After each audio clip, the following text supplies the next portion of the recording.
I am the Highland Scribe, scribe to the stones, to the winds, to the bloodlines that walk unseen.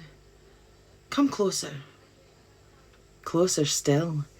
You see, the fire's warm, but this tale tonight, this tale runs wild.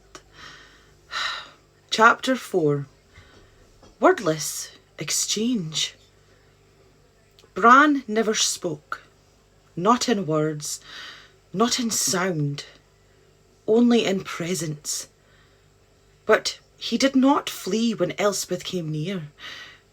Not anymore. At first they stood apart, her by the stone, him at the tree line. Shadows beneath the bow and mist. Then, by slow degrees, the space between them lessened. A few steps each day, a nod of the head met with stillness. A glance here longer than it should have been. It soon became a ritual. Fish, bread, flowers, silence. Each morning, before the croft stirred, she walked the damp path to the loch,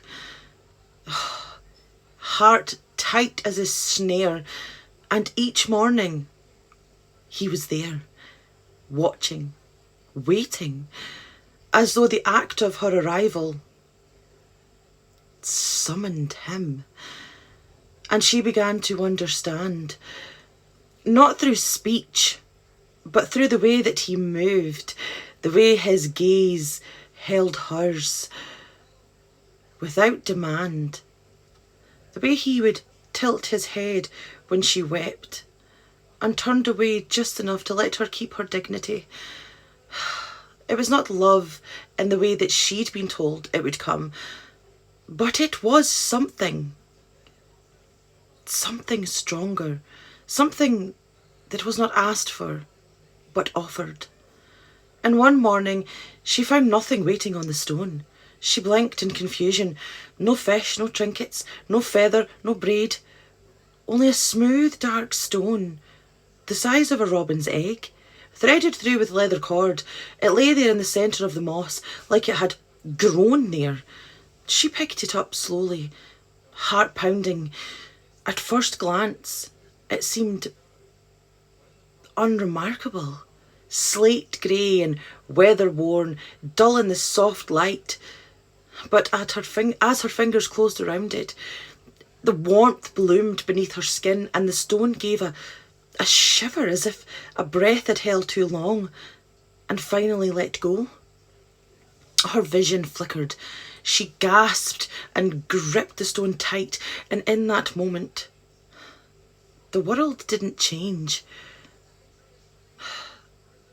But her place in it did. The wind now carried meaning. The reeds whispered things that she'd never noticed before. And when she looked up, Bran was closer than he'd ever dare come before. He stood at the edge of the grass now, not 10 paces away, and Elspeth didn't move, the stone pulsing in her hand, faint but steady, like a heartbeat. She held it to her chest. Then, clear as morning air, she felt it. Not words, not language, but intent, a presence, a knowing that filled the silence between them.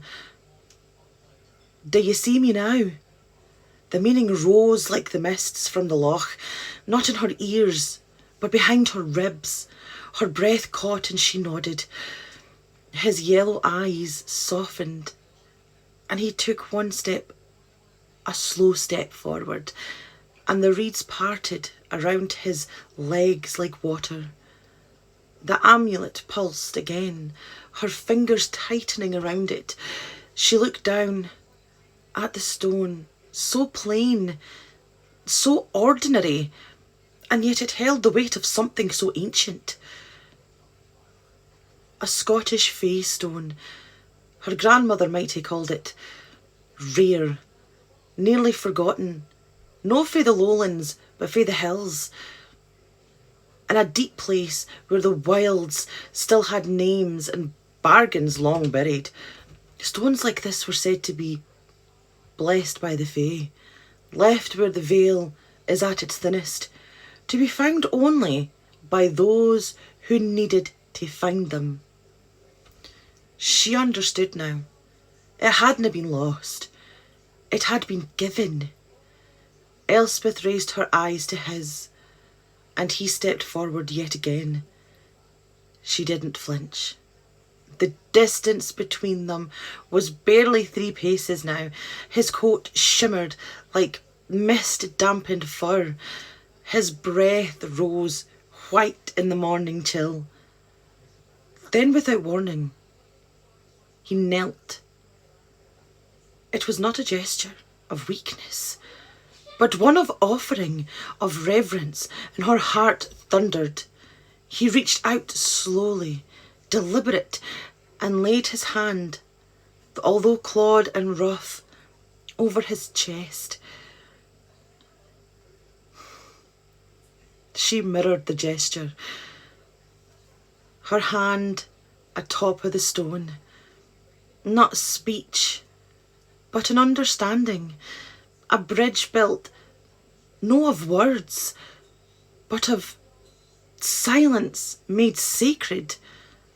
The amulet grew warm, hot even, and then it began to settle, as though it knew it had found its place. And she knew she would never be alone again. Not truly, not as long as he walked the ridge and the lochs whispered his name, and reeds, whatever he was, Wulver, legend, shadow, he had chosen her. And she had not ran. She had seen him, and she had stayed. And when she turned to go, he followed her to the edge of the clearing. Not close, but close enough to show that he would always be near. She didn't speak. Neither did he. They didn't need to.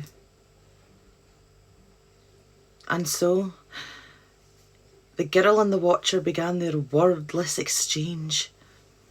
A bond beginning to grow, older than a name, stronger than a spell. And no one, no father, no elder, no storm, nothing could break what was born that morning beside that stone. No now, and no ever. Thank you for listening to the Wulver, Part 4. I am the Highland Scribe, scribe to the stones, to the winds, to the bloodlines that walk unseen, and until the fire lights again, sleep tight, wanderers.